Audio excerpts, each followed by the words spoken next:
Ok, vamos. Eu vou fazer aqui uma, um estudo de alguns casos clínicos, isso dentro da disciplina de semiologia do curso de fisioterapia, mas vai servir aí para estudantes de fisioterapia, fisioterapeuta e quem tiver interessado em qualquer situação. Tá? São questões, né? E eu não vou dar a resposta da questão, eu não vou falar a resposta da questão, tá? Não vou formular a questão. Isso isso é um exercício, né? Escrever, transmitir o raciocínio, né? Através de texto, né? A capacidade de argumentação. Isso é de cada pessoa enfim, não é isso que eu vou fazer, tá? O que eu vou fazer é só explicar a questão e resolver, né? Junto com vocês, porque aí é uma maneira de exercitar, né, e desenvolver o raciocínio clínico. Esse tipo de questão, né, questão que normalmente é colocada em prova e tudo, quando eu estudava eu tinha um problema com isso, inclusive questionava muito a professora, porque faltava dado, né? Não tinha paciente aí na frente para a gente pegar, para a gente fazer teste e tal. Mas é, o que esse tipo de questão pretende, né? O objetivo desse tipo de questão não é chegar a um diagnóstico preciso, não é tratar um paciente, nada disso. É exatamente desenvolver o raciocínio, né, e melhorar e exercitar a capacidade de argumentação. Tá? Então vamos para as questões. Então tá aí, paciente de 45 anos relata dor na região do quadril durante a marcha. Durante a avaliação física, observa que a dor se intensifica ao realizar a manobra de Trendelenburg e que a amplitude de movimento de abdução de quadril está alterada. Descreva o principal teste de força que deve ser realizado por esse paciente. Essa questão é extremamente fácil. Isso aqui é, é muito óbvio. Tá? Mas vamos lá. O que é a manobra de Trendelenburg? Não sei se vocês lembram do teste de Trendelenburg. O sinal de Trendelenburg é visto muitas vezes na parte neurológica da fisioterapia. Mas o que acontece é quando o paciente fica em apoio unipodal, você vai ter um deslocamento do centro de gravidade para a região que está em apoio. Vamos tentar fazer isso aqui no Blender. Eu tentei, antes de começar a gravar, eu tentei fazer, só que não é simples de fazer não, tá? Deixa eu ver se tá aparecendo aqui, tá? Como é um movimento multiarticular, é,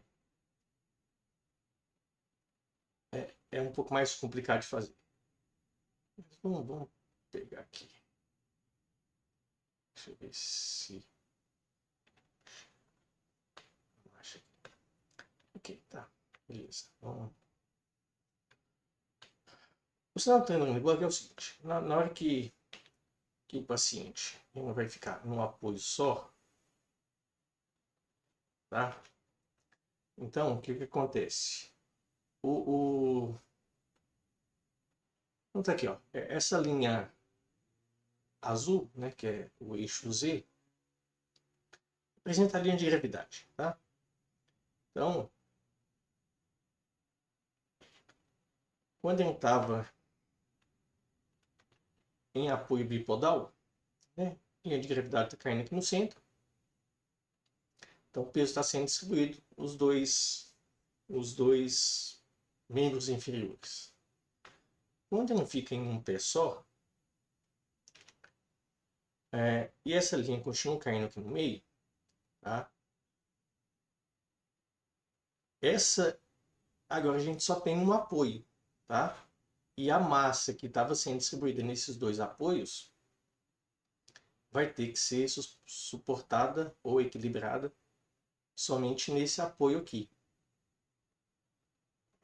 Então, isso precisaria de uma força quase sobre-humana da musculatura lateral toda aqui desse lado, né, para evitar que o corpo caia para cá, certo?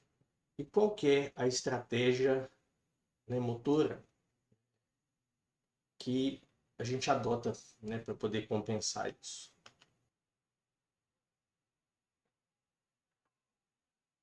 Então o que acontece é que o corpo vai ser todo deslocado. Sim.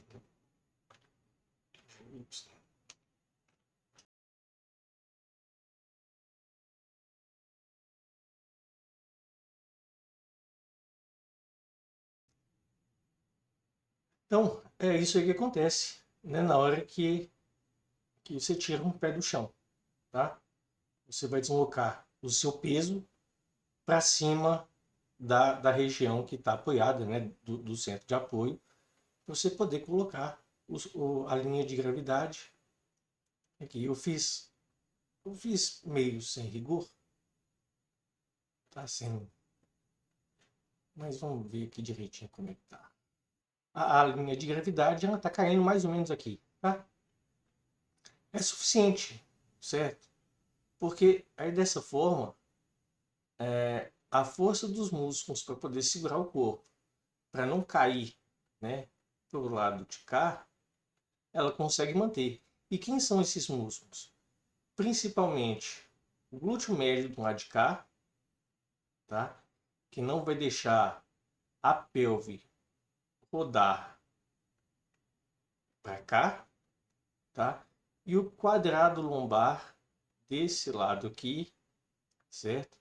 Que também vai segurar a pelve aqui e não vai deixar ela rodar para o mesmo lado. Ok? Eu gostei dessa simulação aqui. Vou até colocar ela no Pose Assets.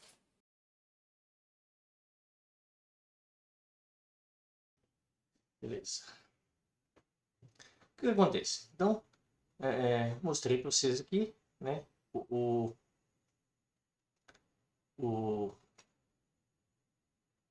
né, o glúteo médio segurando do lado de cá, para a lombar segurando do lado de cá.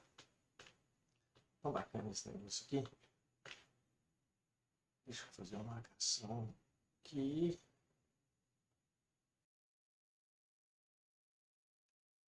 Então, quando tem, né, uma fraqueza dessa musculatura, como eu já falei, o glúteo médio desse lado e o quadrado lombar desse lado aqui, tá?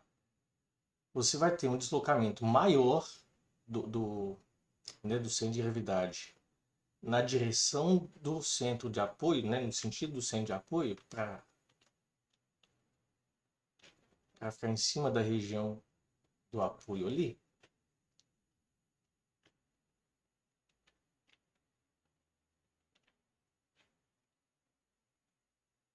Né? Além disso, o glúteo médio fraco não vai conseguir segurar, né, do lado de cá, então a pelve vai cair contralateralmente, ao mesmo tempo que o quadrado lombar do lado de cá também não vai segurar e vai deixar a pelve cair, né, lateralmente, para o lado que não está apoiado. Certo? Então, está explicado o movimento. Beleza? E a questão está respondida. Tá?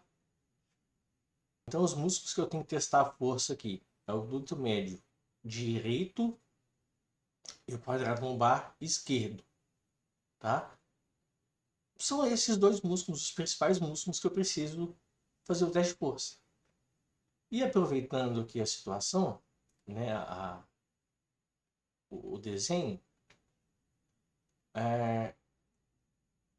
de acordo com a lei de Sherring, né, a lei de inibição recíproca, se esse músculo aqui, se o glúteo médio lá de cá está fraco, provavelmente o antagonista dele está rígido ou encurtado. O antagonista do glúteo médio é a musculatura adutora, tá? Então, da mesma forma que eu testaria a força do glúteo médio, eu testaria o comprimento dos adutores direitos, tá? E aqui, certo? Esse glúteo médio do lado de cá, ele vai ficar tenso ou encurtado, tá? Porque essa inclinação da pelve aqui, ó, no paciente, você vai perceber ela mesmo em repouso, mesmo na posição ortostática, né? E não vai ter essa inclinação de pelve aqui. Então tem um encurtamento do glúteo médio lado de cá e uma fraqueza dos adutores desse mesmo lado, tá? Do lado esquerdo. Então, tá aqui. Tensor da face lata, a face lata, e aqui por baixo está o glúteo médio, tá? É o músculo que vai segurar, tá? Ele vai fazer uma força direcionada aqui, né? Na verdade, ele está segurando a pelve, tá? Então, tem que fazer uma força nesse sentido, para baixo, tá? Na direção vertical, no sentido para baixo. E o quadrado lombar, desse lado de cá, ele está fazendo uma força para cima, tá? Isso sabendo que a pelve ela está aqui, certo? E o eixo da articulação, o eixo desse movimento está aqui no meio, beleza? Então, as forças estão equilibrando ou estão equilibradas quando, né? Isso é uma alavanca interfixa. Quando aqui tem uma força para baixo e aqui tem uma força para cima, e essas forças são de igual magnitudes, né? As forças não, vamos falar o termo certo, né? O momento, porque não depende só da força, depende da força e do local de aplicação da força. O glúteo médio está fazendo uma força bem aqui, né? Na pontinha da alavanca, então tem um braço de momento maior, tá? E o quadrado lombar está nessa região aqui, certo? Então tem um braço de momento menor e não tem que fazer mais força para cima para poder segurar, beleza? E isso aqui.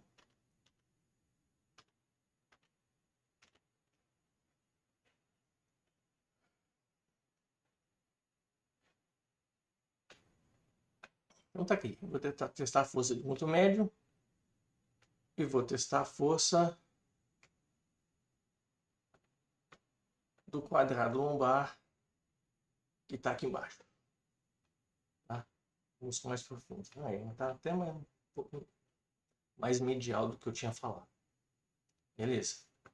Como é que eu testo força de glúteo médio? Eu vou pedir o paciente para fazer uma adução de quadril. Certo? Qual que é o problema desse, né, desse teste de força em que o paciente faz adução de quadril? Aqui,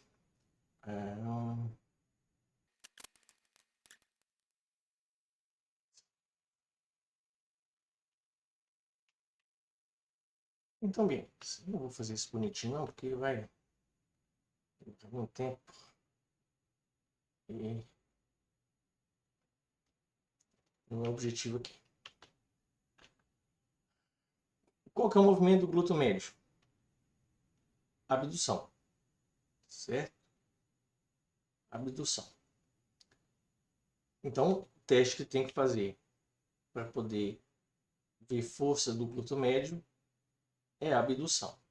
Mas como a gente viu aqui, temos o tensor da face lata, que também faz a abdução. Tá? Qual a diferença? Deixa eu tirar aqui a face. O glúteo médio ele não está inserido exatamente, né, no trocânter maior aqui do fêmur. Tá? O tensor da face lata ele se insere lá na tíbia através da face lata. Então, pela sua posição anterior, quando ele contrai, tá, o movimento vai sair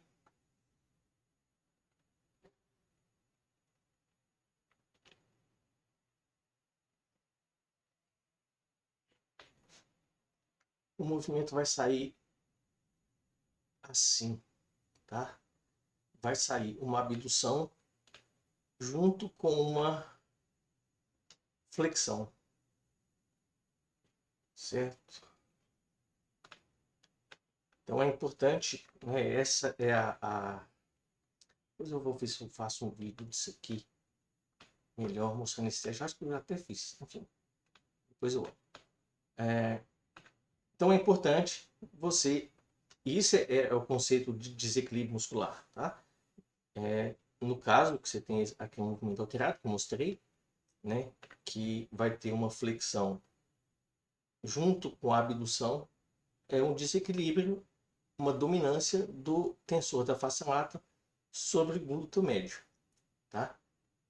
E para testar a força do glúteo médio, você precisa fazer contração só dele.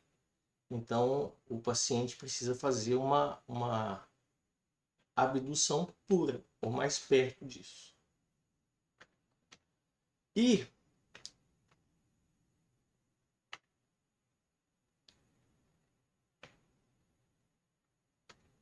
o teste do quadrado lombar, o que o paciente vai ter que fazer é uma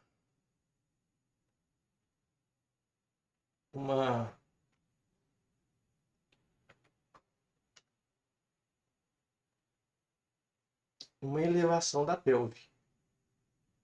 Tá?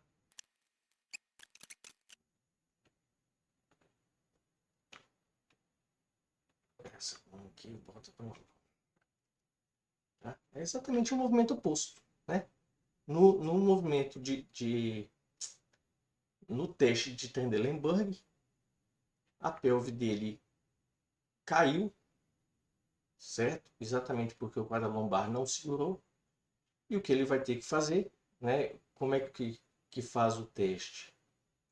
Né? Isso aqui o paciente vai estar... Acho que nessa posição dá para... Imagina o paciente deitado, tá? Você vai fazer uma força, vai segurar aqui no pé dele. Vai segurar aqui no pé dele, né? E você vai pedindo para fazer um movimento. Qual o movimento? Vai puxar a pelve lá para cima. Tá? Esse é o teste de força do quadrado lombar. Imagino que tenha ficado claro quais são os testes, né, que devem ser feitos aí. Eu vou colocar essa posição aqui no 17 também, que não vai ficar nada. Ok, então descrevo o principal ou os principais testes de força que devem ser realizados com o paciente. O teste do glúteo médio e o teste do quadrado lombar. Expliquei por que eles vão estar fracos, né? Por que eu vou suspeitar da fraqueza deles e como fazer os testes.